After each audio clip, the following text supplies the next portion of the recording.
네, 반갑습니다. 레벨업입니다. 오늘은 드디어 이제 엘리어트 파동 마지막 시간이 될 것 같고요. 엘리어트 파동에서 굉장히 우리를 복잡하게 하고 예외 법칙이 굉장히 많은 파동이 바로 조정 파동인데, 그 조정 파동에서도 파동의 형태 그대로 나온다고 하면 사실상 우리가 헷갈릴 이유가 별로 없거든요. 근데 이게 이중으로 복합적으로 나오게 된다 했을 때 이 파동을 카운팅하는 게 쉽지가 않아요. 그렇기 때문에 이 복합 조정에 관련된 내용을 조금 다뤄볼 건데, 이 복합 조정은 사실 별반 다를 건 없습니다. X파라는 게 존재를 하는데, X파 같은 경우에는 예를 들어서 이중 지그재그였으면 이렇게 5개의 파동이 나오고 올라가서 5개의 파동이 나왔으면 원래 여기서 조정파가 끝나야 되는 거잖아요. 근데 여기서 X파가 나오고 나서 추가적으로 5개의 파동이 나오는 형태의 지그재그가 이중으로 나오는 형태가 이렇게 발생할 수 있거든요. 근데 이 X파는 뭐다? 지그재그의 파동을 합치는 혹은 플랫 파동을 합치는, 붙여주는 접착제 같은 역할을 하는 파동이다 라고 보시면 되실 것 같고, 사실상 이 이중 지그재그가 예를 들어서 뭐 상승 이제 1파가 나오고 2파가 지그재그로 나왔어요. 그래서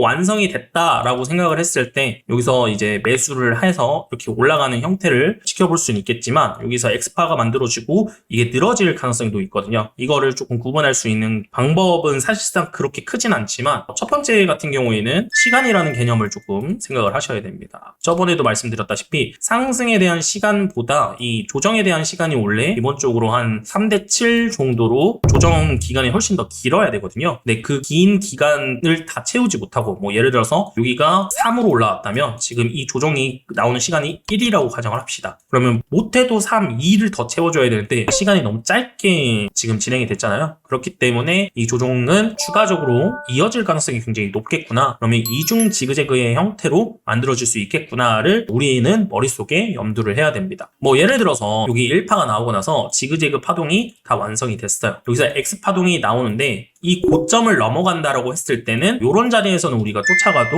무방하겠지만, 이걸 넘어가기 전까지는 여전히 이 시간이 짧다면 의심을 해봐야 된다. 추가적인 하락이 나올 수 있는 것을 의심을 해봐야 된다는 점을 말씀을 좀 드립니다. 그리고 하나 더 말씀을 드리면, 여기서 지그재그가 끝났을 때 물론 이 시간의 또 보겠지만 조정의 폭도 좀 볼 필요는 있어요. 이 조정의 폭을 본다는 것은 예를 들어서 이렇게 1파가 나는데 이 조정폭이 기본적으로 얘가 많이 떨어지면은 지그재그 파동 같은 경우에는 1.618까지도 떨어질 수 있는데, 소위 말해서 뭐 618이 아니라 거의 떨어진 폭이 짧게 이렇게 나왔다고 했을 때는 이 폭 자체가 조정에 관련된 폭이 너무 짧다라고 생각을 해서 추가적인 조정이 나올 수 있겠구나, 이렇게 X파가 나오고 나서 지그재그가 한 번 더 나올 수 있겠구나를 어느 정도는 머릿속에 염두를 해둬야 된다라는 점을 말씀을 드리는 거예요. 그렇기 때문에 사실상 복합 조정을 봤을 때 딱 이거기 때문에 이걸 해야 된다를 말씀드릴 수 있는 건 없어요. 그렇기 때문에 제가 항상 말씀드리는 이 엘리어트 파동을 봤을 때는 항상 우리는 융통성이라는 게 어느 정도 존재가 필요로 하고요. 이 융통성을 발휘하는 구간이 이 복합 조정을 볼 때 시간적인 개념과 변동에 대한 폭의 개념을 어느 정도 머릿속에 두고, 이게 만족하지 않았다라면 추가적인 하락도 이중 지그재그가 나올 수 있는 부분도 염두를 해야겠구나 정도는 우리가 머릿속에 들고 가자는 거예요. 이제 이중 지그재그 같은 경우에는 뭐 이렇게 5개가 떨어지고 3개가 올라가고 5개 떨어지고, 여기가 또 지그재그 형태로 올라가죠. 3개가 올라가고 5개가 떨어지고 3개가 올라가고 5개가 떨어지는 이러한 형태가 이중 지그재그 형태라면, 당연히 플랫 형태도 2중과 3중이 만들어지겠죠. 플랫도 여기 보시면 3개가 떨어지고 3개가 올라가고 5개가 떨어진 다음에 다시 3개가 올라가는 여기 파동이 X파동, 접착제 역할을 하는 파동이 X파동이 만들어지고 나서 플랫이 하나 더 연장되는 이러한 형태들이 많이 만들어집니다. 이 플랫도 마찬가지예요. 플랫도 조정의 폭과 시간의 길이가 어느 정도 만족할 수 있는 기간이 아니라면 이중으로 복합 조정으로 조금 나올 수 있는 부분이 있겠구나를 우리는 항상 머릿속에 가지고 가셔야 됩니다. 3중도 마찬가지죠. 근데 여기서 좀 말씀을 드리고 싶은 건, 기본적으로 이거는 뭐 엘리어트 파동에서 나온 건 아니고 제가 시장을 겪어보면서 느꼈던 경험치 같은 경우에는, 여기 1파가 나오고 나서 이 2파동 2파에서의 이런 복합 조정이 이루어지면서 이 조정 기간 자체가 길어지는 녀석일수록 이 상승에 대한 에너지를 좀 잘 모아서 상승으로 방향이 터진다면 강하게 좀 터지더라고요. 강하게. 그리고 이렇게 강하게 터졌을 때 여기가 연장이 나올 가능성이 굉장히 높더라. 그렇기 때문에 1파 이후에 2파 조정 구간이 길어질수록 훨씬 더 강한 3파의 상승이 나오더라. 이러한 조금 시장의 경험치를 통해서 이러한 경우를 많이 봤다라고 말씀 좀 드리고 싶고, 그 다음에 혼합형도 있습니다. 지그재그는 지그재그끼리, 플랫은 플랫끼리지만 이때의 혼합형은 뭐 지그재그 플러스 뭐 플랫이 나올 수 있고요. 지그재그 플러스 복합 조정이 나올 수도 있고요. 지그재그 플랫 복합 이 세 개가 다 합쳐진 형태의 혼합형의 형태가 나올 수 있습니다. 뭐 여기서 만약에 플랫으로 이렇게 3개로 떨어졌을 때 5개 떨어지고 X파가 나오죠. 여기서 그 다음에 지그재그의 형태가 나옵니다.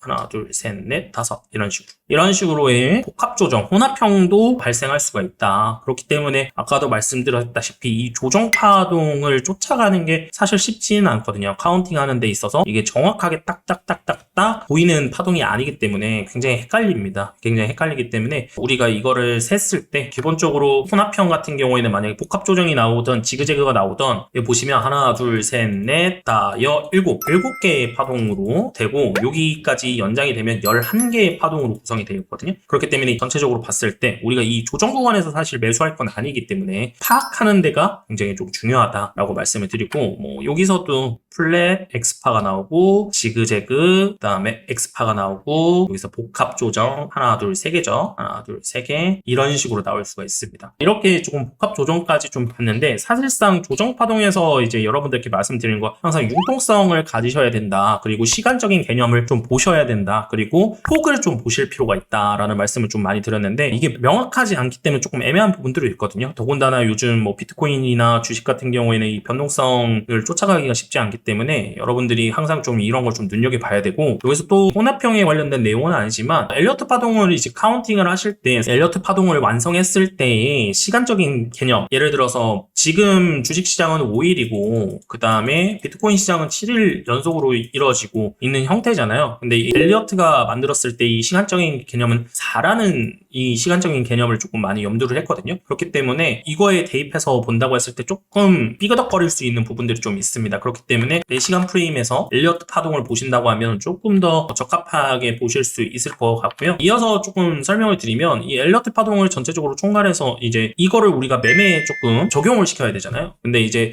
아까도 보셨다시피 복합 조정이나 조정 파동을 봤을 때 항상 제가 말씀드리고 싶은 건 조정의 끝은 항상 5파동으로 끝나거든요. 예를 들어서 지그재그로 떨어진다고 하더라도 자 하나 둘 셋 넷 다섯 이런 식으로 떨어지고, 네 플랫으로 간다고 하더라도 하나 둘 셋 넷 다섯이 되는 거고요. 그 다음에 뭐 이게 복합 조정으로 간다고 하더라도 하나 둘 셋 넷 다섯 이런 식으로 마무리가 되기 때문에 항상 이 파동의 끝은 5파로 끝난다, 이거를 생각해야 되는 거고요. 근데 여기서 여러분들이 간과하면 안 되는 게 이거는 성립이 안 됩니다. 항상 이제 파동의 조정의 끝은 5파다, 이거는 성립이 되거든요. 근데 5파로 끝나면 조정이 끝났다라는 성립이 안 된다라는 거. 왜냐면 여기서 아까도 복합 조정이 있기 때문에 지그재그로 이렇게 떨어졌다라고 치더라도 여기서 조정이 끝났구나, 여기서는 나의 매수를 해야겠다, 풀매수를 합니다. 하지만 여기 X파를 만든 다음에 다시 한 번 더 이중 지그재그가 이렇게 나올 수 있는 부분들이 있기 때문에 조정은 무조건 5파로 끝나지만 5파로 끝났다고 해서 조정이 끝난 건 아니다. 그렇기 때문에 우리는 매매가 최우선이잖아요. 매매를 했을 때 파동을 카운팅했을 때 5파가 나왔을 때 이 조정받았던 시간, 그 다음에 조정받았던 폭, 이것도 항상 머릿속에 염두를 하고 보셔야 되고, 그것뿐만 아니라 이게 늘어질 수 있는 부분들이 충분히 있기 때문에 내가 이 5파동이 끝나는 자리에서 매수를 하겠다 보다는 5파동이 끝나고 나서, 조정파동이 끝나고 나서 올라가는 형태의 모습을 보고 매수를 하는 습관을 들이시는 게 훨씬 더 좋은 거다라고 보시면 됩니다. 제가 이제 매매에 입각해서 좀 말씀을 드리는 건 이 5파동에 관련해서 말씀을 드렸던 이유가 뭐냐면 A, B, C 파동으로 끝났을 때 1파, 2파, 3파, 4파, 5파로 이렇게 올라가잖아요. 사실상 우리가 이 1파에서부터 매수를 해가지고 이 5파까지 발라먹으면 굉장히 좋겠지만 사실상 이 1파를 이제 찾아내기가 조금 힘듭니다. 왜냐면 여기서 5파동으로 빠져내려간다고 하더라도 1파동 자체가 이런 구간에서 이렇게 5파가 완성되는 걸 확인하고 들어가는 게 훨씬 더 좋은 거거든요. 근데 여기서 X파동이 만들어지고 한 번 더 빠져내려갈 수 있는 부분들이 있기 때문에 가장 이제 엘리어트 파동을 참고했을 때 매수를 하기 좋은 구간이 어디냐면 바로 이 2파동, 2파 구간이 가장 바람직한 구간이다. 왜냐면 하락 구간이 벗어나서 추세의 전환이 된 구간이기 때문에 2파 권역 혹은 이 2파가 1파를 돌파하는 이 권역에서 매수를 하는 게 우리 개인들의 입장에서는 굉장히 중요하고, 기본적으로 제가 말씀드렸던 것처럼 3파의 이제 연장이 나올 수 있는 가능성이 굉장히 높다라고 말씀을 드렸잖아요. 그렇기 때문에 3파동만 잘 우리가 발라먹어도 충분히 우리에게 큰 수익을 안겨줄 수 있다라는 말씀을 좀 드리고, 그 다음에 우리가 또 매수할 수 있는 구간이 3파에서 4파, 그 다음에 5파로 넘어가는 이 구간에서도 조금 매수가 가능할 것 같고요. 그 다음에 이 4파의 조정을 조금 예측하고, 그 다음에 여기 손절 라인을 1파의 꼭대기로 잡고 이런 구간에서도 매수가 충분히 가능한 자리이지 않느냐 라고 보여집니다. 엘리어트 파동을 배우는 이유는 세세하게 디테일하게 파동을 카운팅해가지고 맞추면 굉장히 좋겠지만 사실상 그거는 쉽지가 않아요. 그렇기 때문에 큰 흐름상의 파동의 위치만 파악을 하더라도 우리가 어디서 어떻게 매수와 매도를 할 수 있는지를 조금 알기 위해서 지금 이 엘리어트 파동이라는 큰 흐름을 배우고 있는 거거든요. 그렇기 때문에 지금 이런 구간에서 이렇게 매수를 할 수 있고, 만약에 이 1파에 관련된 내용을 조금 더 부연 설명을 좀 해드리면, 이제 이 하락 파동이 나오고 나서 이제 1파가 나왔을 때 기본적으로 이 절반을 이렇게 나눠봅니다. 근데 이 하락 파동보다 1파로 올라가는, 이게 파동이 1파라고 가정을 하면 이 1파로 올라가는 이 상승의 각도가 훨씬 더 이 각도가 예각이어야 돼요. 그러니까 각도 자체가 굉장히 가파르게 상승을 한다고 했을 때 이거는 조정폭이 어느 정도 끝나고 이게 1파로 가는 길이구나를 어느 정도 예측해 볼 수 있고, 그 다음에 거래량도 우리는 같이 보시면서 이 1파를 예측할 수 있겠지만, 우리가 매수를 할 수 있는 최적의 포인트는 1파가 완성이 되고 2파 조정 이후에 3파로 가는, 2파 조정 이후에 3파로 가는 이 1파의 꼭대기를 넘어가는 이 순간이 매수를 할 수 있는 최적의 구간이다 라는 말씀을 좀 드립니다. 지금까지 이제 엘리어트 파동에 관련된 이제 이론적인 얘기는 다 좀 드렸던 것 같아요. 다 드렸는데 사실상 이거를 가지고 실질적으로 카운팅을 하는 것 자체가 굉장히 많은 연습을 해야 되고, 그 카운팅을 했을 때 항상 제가 말씀드렸던 불변의 법칙 있죠. 절대 불가침 법칙 같은 경우를 상기하면서 시간의 개념과 그 다음에 폭의 개념, 위아래의 폭의 개념도 항상 머릿속에 두시면서 카운팅을 하시면 여러분들이 매매하는 데 있어서 훨씬 더 좋은 결과값이 있지 않겠느냐라는 생각을 좀 합니다. 이렇게 끝까지 엘리어트 파동을 들어주셔가지고 굉장히 감사드리고, 이 영상이 조금이라도 도움이 되셨다면 좋아요와 구독 부탁드리겠습니다. 감사합니다.